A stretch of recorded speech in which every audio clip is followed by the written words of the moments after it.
নমস্কার। ঘরে শিল্প নেই, আরে ঘরে শিল্প নেই তো ঘরে চাকরি নেই। আসুন আসুন আজকে আলোচনার প্রশ্ন। নমস্কার বন্ধুগণ, যারা ভিডিওটা দেখছো তারা সাবস্ক্রাইব লাইক কমেন্ট করতে ভুলো না, কারণ বন্ধুদের মধ্যে প্রচন্ড পরিমাণে শেয়ার করো। দাঁড়ান স্যার, আগে ভিডিওটা শেষ করতে দিন। আমি দর্শক একটা কথা বলে দিই যে দর্শক আপনারা একটাই কথা দেখুন, আজ আপনার নিরপেক্ষ হয়ে যান। ধরো আপনি তৃণমূল দেখুন, বিজেপি দেখুন, আপনি মনে রাখুন আমি একটা মানুষ, আমি আমার নিজের সুবিধা বা কি কি ভালো মন্দ আমি সেগুলো বিচার করবো। অবশ্যই। চলো তাহলে শুরু। চলো, প্রথম কেস। রাগের সীমা অতিক্রম করে আজ শুভেন্দু অধিকারী মুখ খুললেন এবং বলে দিলেন, সেই প্রশ্নবাণের সামনে পড়ে গেলেন, তোপের মুখে পড়লেন আমাদের মাননীয় মুখ্যমন্ত্রী মমতা বন্দ্যোপাধ্যায়। 500 টাকার বিনিময়ে কি মা বোনদের বিক্রি করার চিন্তা ভাবনা রাখলেন? শুধু সন্দেশখালি কেন, আর কি অন্য কোনো জায়গা নেই যেখানে আপনি বিক্রি করেছেন কিন্তু প্রমাণ রাখেন নেই? সেরকম কোনো কি জায়গা আছে? আপনি যদি চান বলুন, আমরা খুঁজে বের করবো। প্রথম কেস, তিনি কিন্তু আজকে স্বয়ং শুভেন্দু অধিকারী কিন্তু ডাইরেক্টলি প্রশ্ন ছুঁড়ছেন, কিন্তু প্রশ্ন ছুঁড়ে একচোখা প্রশ্ন। আজকে তিনি ডাইরেক্টলি এই লক্ষ্মী ভান্ডারের বিষয়টাকে নিয়ে একচোখাভাবে দেখলেন, প্রকল্পগুলোকে নিয়ে আপনি একছোকা কথা বললেন, কিন্তু দ্বিতীয় দিক থেকে যে মুখ্যমন্ত্রী এত সুন্দর গুরুত্বপূর্ণ কাজগুলো করে যাচ্ছেন, মুখ্যমন্ত্রী প্রত্যেকটা সংসারের ক্ষেত্রে 10, 12, 20, 30, 40 হাজার টাকা করে পার মান্থ ব্যবস্থা করে দিচ্ছেন, সেই এত কিছু গুরুত্বপূর্ণ ব্যবস্থা করে দেন, সেই ব্যবস্থাগুলো কি বলবেন? একদম চাল ঢাল সবকিছু ফুটিয়ে খাওয়ার ব্যবস্থা, ভান্ডার থেকে শুরু করে দেখাচ্ছে যে মেয়েরা সবকিছু ইয়ং মেয়েরা। এখন মোদ্দা কথা হচ্ছে যে 25,000 টাকা এমনি পেয়ে যাচ্ছে 18 বছরের পর। আরে বাবা 25 কি শুনুন, 25 নয় 50 বলুন, 50। রূপশ্রী 18 বছরের পর রূপশ্রী সেটা কে দেবে? হ্যাঁ, শুধু দাঁড়ান, তারপরে যে 9 থেকে যে চলছে সেটা 2,000 টাকা 3,000 টাকা করে দিচ্ছে যে বছরে, সেগুলো কি হচ্ছে? এই যে 50,000 টাকা দিয়ে শুরু হয়েছে, এটা কোন বছরে করলো, মানে কবে থেকে হয়েছে? প্রথম থেকে। আরে বাবা, কন্যাশ্রী 25, হ্যাঁ, রূপশ্রী 25, কত হচ্ছে? 50। হ্যাঁ, দেখুন বিয়ে তো করবেই মেয়েগুলো, তো দেখো যুবতী মেয়েগুলো বিয়ে করবে না? বিয়ে করবে তো বিয়ে করবে, সেখানে তো 25 বা আমাদের খরচা বেঁচে যাচ্ছে। 25,000 টাকা জোগাড় করা মানে বিশাল ব্যাপার। মানে যথেষ্ট বলে অনুষ্ঠান করে একটা নিজের বাড়ির মধ্যে শেষ করতে পারবে না। মোটামুটি একটা এলা 25 দিল, বাবা মা তো কিছু পরেও দাঁড়ান, পড়াশোনা যদি কিছু করবে, মেধাবী হয়ে থাকে, সেখানে স্কলারশিপ পাচ্ছি অবশ্যই। আরে বাবা, সে সেন্ট্রাল থেকেও পাচ্ছি, রাজ্য থেকেও পাচ্ছি। এটা বলে দিন যে আপনার নিরপেক্ষতা এখন সব আসছি ধীরে ধীরে। দাঁড়া, আসছি।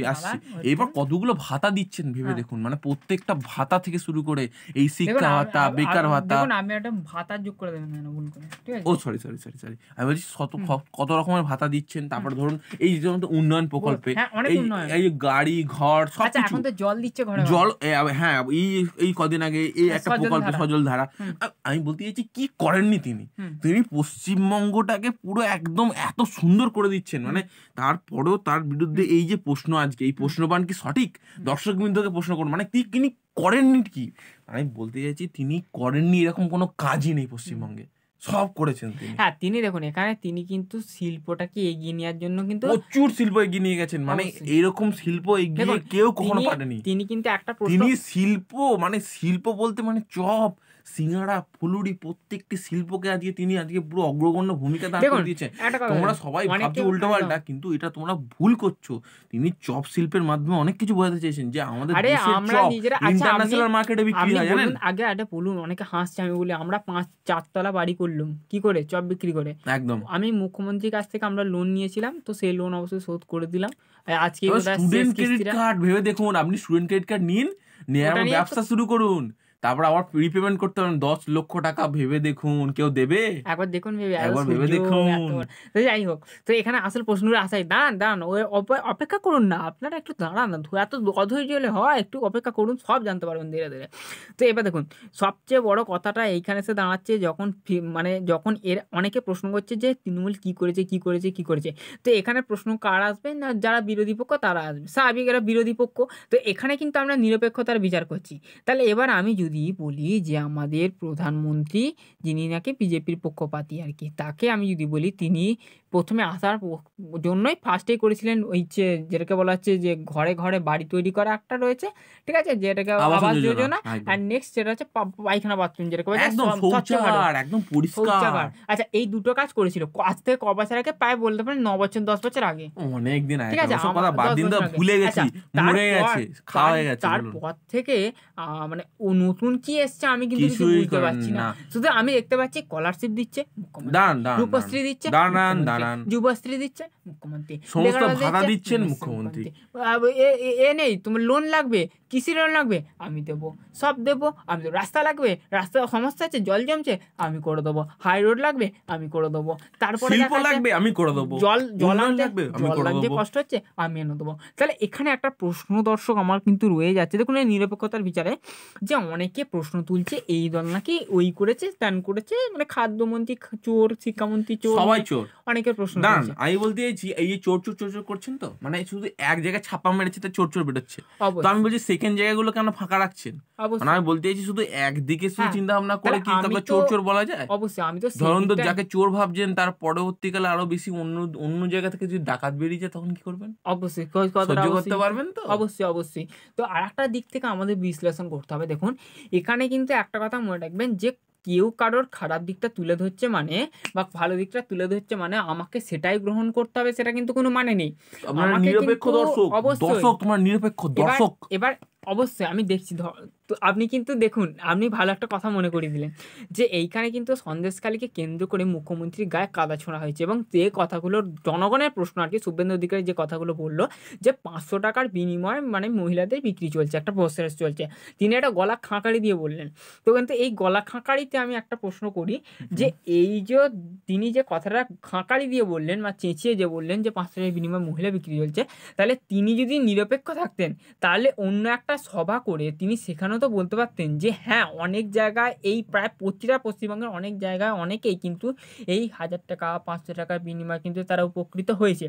পাশাপাশি দেখা যাচ্ছে যে এই যে যাদের ঘরে মানে গ্যাস আনার জন্য প্রবলেম হতো তাদের কিন্তু প্রায় গ্যাসের ব্যবস্থা হয়ে গেল। সব কিছু, তাদের সব আমি বলছি কিছু। যারা মানে মোটা কথা 1000 টাকা পাওয়া মানে তাদের কিন্তু মানে দিনে যদি 100 টাকা করে তার খরচা হয় 10টা দিন তার কিন্তু এমনি পেয়ে যাচ্ছে। 1000 টাকা খেটে রোজগার করছে, জনগণ সাধারণের জন্য ঘাম ফেলে দেয়, সেখানে মহিলারা ব্যাংকে প্রায় পেয়ে যাচ্ছে, তুলে নিয়ে ব্যাস খরচা করছে, মানে খরচা করছে মানে কি তারা তাদের কাজে ব্যবহার করছে। তো এইখানে মহিলাদের জন্য এত বড় সুযোগ দিয়েছে, মহিলাদের পুরো স্বনির্ভর করে দিয়েছে। তাহলে তারা আজকে তাহলে সোশ্যাল মিডিয়াতে কত স্বনির্ভর, মানে প্রত্যেকটা জায়গাতে, মানে আরে শুধু তারা দেখছি। ভেরি প্রকল্প, ভেরি জন্য তারা মাশরুম চাষের জন্য মুখ্যমন্ত্রী দিচ্ছে। তারপরে শুনুন না, ওয়েট করুন এই ধরুন ইনস্টাগ্রাম, ফেসবুক, টুইটার এত জায়গাতে তাকে স্বনির্ভর করে দিচ্ছে, মানে ফোন দিয়ে একদম পুরো উদ্ধার করে দিয়েছে। আমাদের দেখুন আমাদের ট্যাব দিচ্ছে, মানে মোবাইল দিয়েছে, যাতে 12,000 মেয়েরা টাকা ভালোভাবে প্লাস ভিডিও করে আর কি প্লাস আবার নিজে কত স্বনির্ভর করতে মানে পারে। 50% স্কলারশিপ দিচ্ছে, 50-60-এর মধ্যে একদম। স্কলারশিপ দিয়ে দিচ্ছে।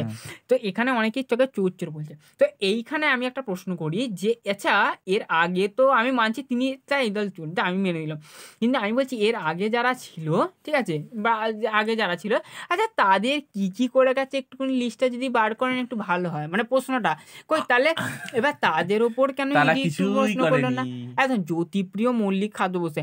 আচ্ছা আমি বলছি যে কই আমি তো বলছি যে আচ্ছা যে কাজটা এখন মুখ্যমন্ত্রী করছেন সেই পদে তো অন্য আরেকজন এর আগেও তো বসেছিল, তাহলে তারা সেই কিছু দিতে পারলো না আর মুখ্যমন্ত্রী এত মারা সত্ত্বেও দিতে পারছে, ঠিক আছে? তাহলে সেই বিষয়টা তো আমরা তো বুঝতে পারছি না। তার মানে বলতে চাচ্ছেন কি এটা মারা টাকা আমাদের দিচ্ছেন? আচ্ছা সেইটা যদি হয় তাহলে মারা টাকায় যদি আমাদের দেয় তাহলে আমাদের ক্ষতিটা কি হচ্ছে? সেখানে দেখা যাচ্ছে যে অনেকে বলছে নাকি এর আগে যারা ছিল ঠিক আছে তারা নাকি গদিতে বসে কিছু করেনি, মানে প্রশ্ন করছে। আচ্ছা আপনি মানে সেই জায়গায় সেটা আমি মেনে নিতাম, তখন মেনে নিতাম, আমি তখন মেনে নিতাম দর্শক যখন ওই জায়গায় দাঁড়িয়ে ইডি সেখানেও আর কি এনকোয়ার করতো, ঠিক আছে যে কি করেছে একদম একদম তিনি যদি এনকোয়ারি করতো তাহলে কিন্তু আমি বুঝতে কিন্তু পারতাম। এনকোয়ারি তো কিন্তু করেননি, শুধু শুধুমাত্র এক কেন্দ্রি করা আচ্ছা এখানে এনকোয়ারি দেখুন হয় না। ইডিকে পাঠিয়েছে কি বিরোধী পক্ষ দল, একদম। তো এখানে কিন্তু দেখা যাচ্ছে এই জিনিসটা নিরপেক্ষতাই নেই, এখানে শুধুমাত্র একটা ফাঁসানো চক্রান্ত। অসংখ্য ধন্যবাদ এতক্ষণ ধরে ভিডিওটা দেখার জন্য।